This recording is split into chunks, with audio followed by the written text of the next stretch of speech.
belajar matematika di Semansaro semakin asik. Assalamualaikum warahmatullahi wabarakatuh. Selamat berjumpa lagi di channel ini. Semoga apa yang akan Pak Anung sampaikan bisa membantu dalam memahami materi matematika. Tetap semangat dan selalu berusaha, karena matematika di Semansaro semakin asik. Assalamualaikum warahmatullahi wabarakatuh. Bertemu lagi pada matematika matematika kelas 11 wajib. Yang pada kesempatan kali ini kita akan membahas tentang KD yang terakhir, yaitu integral. Nah, pada pertemuan kali ini kita akan membahas sampai selesai KD integral. Jadi pertemuan berikutnya sudah kita gunakan untuk penilaian harian.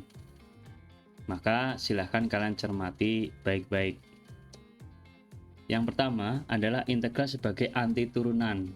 Maksudnya, kalau kemarin kita sudah berbicara tentang turunan, nah, kebalikan dari atau anti dari turunan itu disebut dengan integral. Gambarannya adalah ketika kita memiliki f aksen x itu sama dengan fx, maka fx-nya, perhatikan di sini fx-nya ya. Jadi kebalikannya itu adalah anti turunan. Disebut anti turunan. Nah, simbolnya, lambangnya adalah seperti ini. Nah, penulisannya adalah pembacanya adalah integral fx dx. Disebut dengan integral tak tentu. Jadi karena tidak ada nilainya dari berapa sampai berapa, maka integral yang bentuknya seperti ini disebut dengan integral tak tentu. Dibacanya adalah integral fx terhadap x. Maka dari bentuk integral tadi, integral fx dx itu akan sama dengan fx plus c. Hasilnya adalah ini. Ada tambahan c. C adalah konstanta. Jadi hasil dari integral itu menghasilkan suatu konstanta yang belum kita ketahui besarnya, maka disimbolkan dengan c. Sebagai contoh adalah ketika kita memiliki fx itu sama dengan 3x kuadrat plus 2x. Misal kita turunkan, hasilnya adalah f aksen x-nya adalah 6x plus 2. Ya, jadi 3 kali 2, 6x. Ini kurangi 1 berarti jadi 6x. Yang ini berarti 1 dikalikan 2, 2. Maka hasilnya 6x plus 2. Nah, kebalikannya ketika kita akan mencari nilai fx-nya, maka kita bisa mencari dari turunannya ini. Gimana? Ya kita balik dari sini, kita cari hasilnya, bisa kita dapatkan fx-nya. Jadi kebalikannya, kalau dari kiri ke kanan itu adalah turunan karena f aksen, kalau dari turunannya kita integralkan, ketemunya fx. Seperti itu. Kita masuk ke rumus-rumus integral tak tentu. Yang A, perhatikan di situ, integral dx itu artinya di sini ada angka 1 ya, maka hasilnya ya x plus c. Ini yang A. Yang B, kita memiliki a dx. Artinya A-nya konstanta, berarti berapapun, misalkan maka hasilnya adalah ax plus c. Jangan lupa c. Saya contohkan misalkan integral 10 dx, maka hasilnya berapa? Iya, 10x plus c. Jadi ada tambahan x-nya. Nah, sekarang untuk integral berpangkat, Contohnya adalah ketika kita memiliki X pangkat 4 dx, integral X pangkat 4 dx. Nah, kalau kemarin turunan adalah pangkatnya dikurangi 1, kalau integral berarti kebalikannya, berarti pangkatnya ditambah 1. Ya, perhatikan ya, ini X pangkat 4, berarti X-nya 4 tambah 1. Nah, kalau turunan itu dikali, kalau integral jadi dibagi. Ya, ini pangkatnya ditambah 1, kemudian hasilnya juga untuk membagi. Kalau turunan untuk mengali, kalau integral untuk membagi. Jadi X pangkat 4 berarti 4 tambah 1, berarti X pangkat 5 ya. Kemudian 5-nya untuk membagi, karena di sini tidak ada konstantanya, artinya di sini ada angka 1 kan. Berarti 1/5 X pangkat 5 ditambah C. Jangan lupa ada C-nya. Sekarang kalau misalkan saya tanyakan integral dari 3x kuadrat, hasilnya berapa? Ya ditambah 1, berarti 3 ya. X pangkat 3, kemudian karena ini udah ada angka 3, dibagi dengan hasilnya ini ya, 2 tambah 1 berarti 3 ditambah C. Maaf ini kurang dx ya Pak Anung. Nah kayak gini. Maka hasilnya berapa? X pangkat 3 plus C. Paham sampai sini? Kita lanjutkan contoh berikutnya. Nah, bentuknya kalau pembagian gini gimana Pak? Ya kita rubah ke dalam bentuk pangkat saja. Berarti karena dijadikan penyebut di sini, kita jadikan pembilang ya.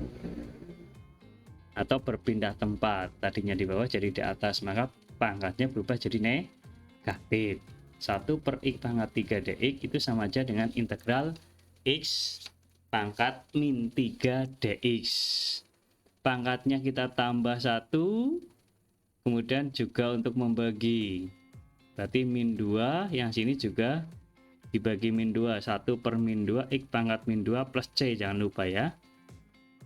Maka hasilnya adalah pangkatnya kita rubah ke dalam bentuk positif lagi, berarti berpindah dari atas berpindah ke bawah. Maka 1/min 2 X pangkat 2 plus C.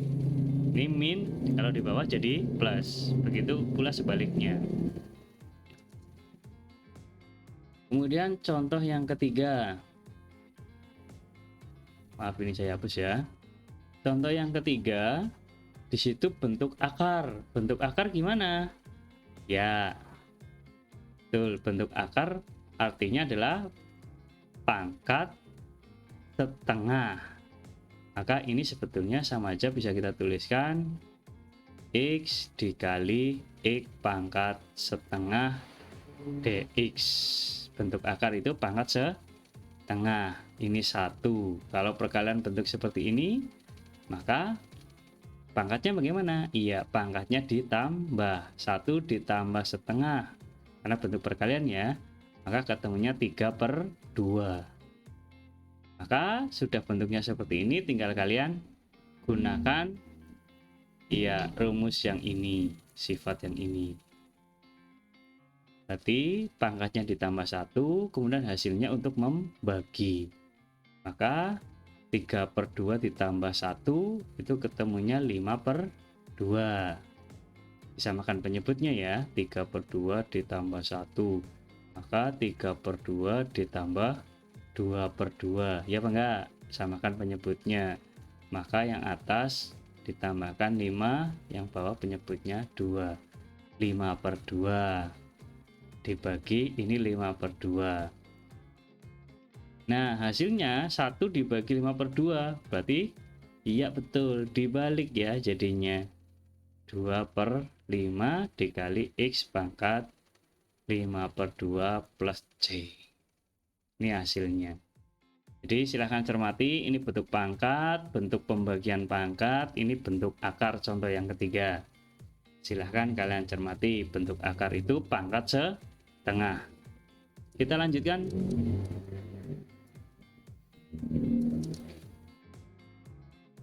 Sifat atau rumus yang berikutnya adalah integral perkalian skalar. Maksudnya fungsinya dikalikan dengan K. Ini K ya. K itu konstanta atau perkalian dengan skalar. Maka kalau perkalian dengan skalar ini, K ini, maka K-nya bisa keluar dari integralnya. Jadi hasilnya adalah yang tadinya adalah integral K fx dx, jadi K-nya keluar dari integral, tinggal yang di dalam integral tinggal fx-nya saja, fx dx. Contoh 4x pangkat 3 dx. Berarti 4, kemudian integral x pangkat 3. Berarti 4, ya kan? 3 ditambah 1, 4. Jadi 1/4 x pangkat 4 dikalikan 4. Maka tinggal dicoret kayak gini ya. Berarti ketemunya tinggal x pangkat 4 plus c. Saya kira tidak ada masalah. Misalkan langsung boleh, nggak harus kayak gini Pak, langsung saya ketemunya x pangkat 4 plus c, gimana Pak? Boleh. Jadi misalkan saya punya 5 x pangkat 4 dx. Langsung Pak, nggak usah saya keluarkan. Berarti hasilnya adalah, kita tuliskan dulu, tambah 1 berarti 5. Kemudian yang ini biarkan Pak, di sini dibagi, ini 5 berarti yang bawah sini juga 5, kan gitu ya, plus c. Maka hasilnya adalah x pangkat 5 plus c, karena ini dihapus, habis ketemunya 1. Oke, tidak ada masalah, yang penting kalian paham ya. Lanjut, yang berikutnya adalah integral penjumlahan dan pengurangan. Dalam integral juga berlaku sifat linearitas. Artinya ketika kita punya integral fx ditambah gx dx, itu bisa kita pisah satu-satu. Berarti integral fx dx ditambah dengan integral gx dx. Pengurangan gimana? Sama. Berarti bisa kita pisahkan satu persatu.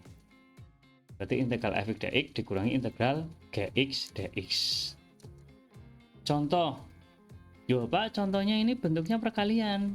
Gimana? Ya kita kalikan dulu biar menjadi, atau kita jabarkan dulu biar menjadi bentuk penjumlahan. Kita kalikan, hasilnya adalah integral 2x kuadrat ditambah 5x min 3. Nah, bentuk yang seperti ini bisa kita gunakan sifat yang ini. Maka bisa kita pisahkan sendiri-sendiri. Berarti yang 2x kuadrat sendiri, yang 5x sendiri, yang 3 sendiri, kan gitu ya. Kalau kita sendiri-sendirikan berarti integral 2x kuadrat dx, hasilnya berapa? Ya berarti tambah 1, 3 ya, x pangkat 3 2/3 plus c, kan gitu. Kemudian yang 5x itu berarti hasilnya x kuadrat 5 dibagi 2, sama ya, ditambah c. Kemudian yang 3 dx, berarti gimana? Kan x nya 0, x pangkat 0 ya, karena 3 tok. Berarti yang di awal tadi sama aja dengan 3x plus c. Nah, dari sini, dari hasil ini, tinggal kita masukkan, kita gabungkan jadi satu. Dilihat apanya? Tandanya, positif negatifnya. Maka dari sini, kita tuliskan yang awal itu berarti positif ya. Berarti 2/3 x pangkat 3. Kemudian yang kedua 5x-nya tadi positif. Bolehlah kita tandanya gini, ini positif, ini negatif. Kan gitu ya, 3-nya negatif ini ya, tanda di sini di soalnya. Jadi ditambah 5/2x kuadrat dikurangi 3x, jangan lupa c, karena ini c1, c2, c3 sama aja, ditambah jadinya c. Maka hasilnya adalah ini ya, dari integral dari ini. Jadi diselesaikan sendiri-sendiri. Paham ya? Kemudian kita lanjutkan ke contoh soal yang aplikatif ya. Diketahui turunan pertama fx itu adalah 4x min 1 yang diketahui turunannya. Kemudian diketahui lagi f3 jika kita masukkan x-nya 3 itu ketemunya 20. Yang ditanya adalah f1 jika x-nya diganti dengan 1 nilainya berapa. Maka langkah yang pertama adalah kita harus bisa menentukan fungsi fx-nya. Karena yang diketahui adalah turunannya, berarti kita gunakan integral supaya ketemu fx-nya. Maka tinggal kita integralkan turunan pertamanya, yaitu 4x min 1 dx. Maka ketemunya adalah 2x. Ya, saya jabarkan ya, barangkali ada yang masih bingung. Berarti x kuadrat, kayak gitu ya. Ini x-nya ditambah pangkatnya tambah 1, kemudian 4 dibagi 2, ini sama. Dikurangi karena 1, berarti jadi x plus c, seperti itu. Nah, sekarang kita sudah tahu fungsi fx-nya itu sama dengan 2x kuadrat min x plus c. Lah, c-nya berapa ini konstantanya? Nah, cara mencarinya bagaimana? Dari soal. Diketahui berikutnya adalah f3 itu sama dengan 20. Kalau x-nya kita masukkan 3, hasilnya 20. Ini ya. Sama dengan titik 3,20 atau x, y. X-nya 3, y-nya 20. Maka tinggal kita masukkan. Kalau kita masukkan x-nya 3, berarti 2 dikali 3 kuadrat, ya kan, dikurangi 3 plus c. Hasilnya berapa? 20. Nah, tinggal kita operasikan, kita cari nilai c-nya. 2 dikali 9, berarti 18, dikurangi 3. Kemudian ditambah c. Ini ketemunya 15, pindah ke ruas kiri. Mungkin nggak ada yang bingung ya. 20 sama dengan ini ketemunya 15 plus C. Maka 15-nya pindah ke sana kan, berarti 20 dikurangi 15 sama dengan C. Maka C-nya ketemunya 5. Maka hasilnya berarti fx kita masukkan C-nya 5, berarti fx sama dengan 2x kuadrat min x dari sini ya. C-nya plus C, C-nya sudah tahu berapa? 5, berarti plus 5.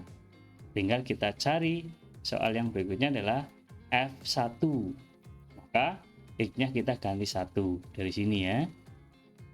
X-nya kita ganti 1. F1 berarti 2 dikali 1 kuadrat, dikurangi 1 ditambah 5, ketemunya 6. Maka ketemunya yang C. Seperti itu ya. Jadi bentuk aplikatif di soalnya adalah seperti itu. Nah, yang terakhir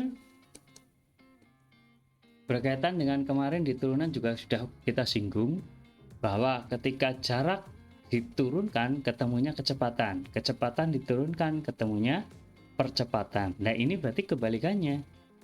Contoh,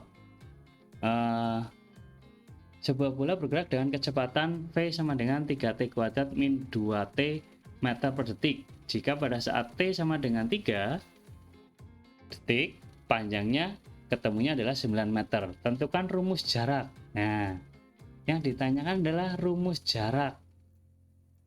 Berarti, karena yang diketahui adalah kecepatan, kalian disuruh menentukan jarak, maka kita gunakan apa? Integral. Betul, kebalikannya. Maka S-nya atau jaraknya adalah integral dari kecepatannya. Maka 3t kuadrat min 2t dt ya, karena t ya dt, kalau x ya jadi dx, turunan terhadap x, ini turunan terhadap t atau integral terhadap t, kayak gitu ya. Nah, maka tinggal kita integralkan, ternyata ketemunya adalah 3t kuadrat diintegralkan adalah t pangkat 3, sedangkan min 2t kita integralkan, ketemunya adalah min T kuadrat. Jangan lupa hasilnya tentu plus C atau konstanta. Nah, yang ditanyakan adalah rumus jaraknya. Berarti sama dengan yang tadi, kita harus bisa mencari nilai C-nya. Karena C-nya belum tahu. Dari mana? Ya dari soal. Jika T-nya 3, ternyata jaraknya ketemunya 9. Maka T-nya kita ganti 3. 3 pangkat 3 min 3 kuadrat plus C. Hasilnya berapa? 9. Nah, kita cari nilai C-nya. Sama dengan yang tadi. Berarti 27 kurangi 9, 18. Berarti pindah ke ruas kiri. 9 dikurangi 18 ketemunya min 9. Maka rumusnya karena C-nya ketemunya adalah min 9, tinggal kita masukkan ke rumus yang tadi. Maka rumus yang ini ya. Berarti ST itu sama dengan T pangkat 3 min T kuadrat, C-nya diganti dengan min 9. Selesai. Nah, silahkan kalian cermati. Tentu tanpa latihan kalian tidak akan bisa memahami dengan dalam. Nah, yang penting kalian berlatih. Pertemuan berikutnya kita bisa ambil untuk penilaian harian. Saya kira seperti itu. Tetap semangat, jaga kesehatan. Saya Iri saja. Assalamualaikum warahmatullahi wabarakatuh.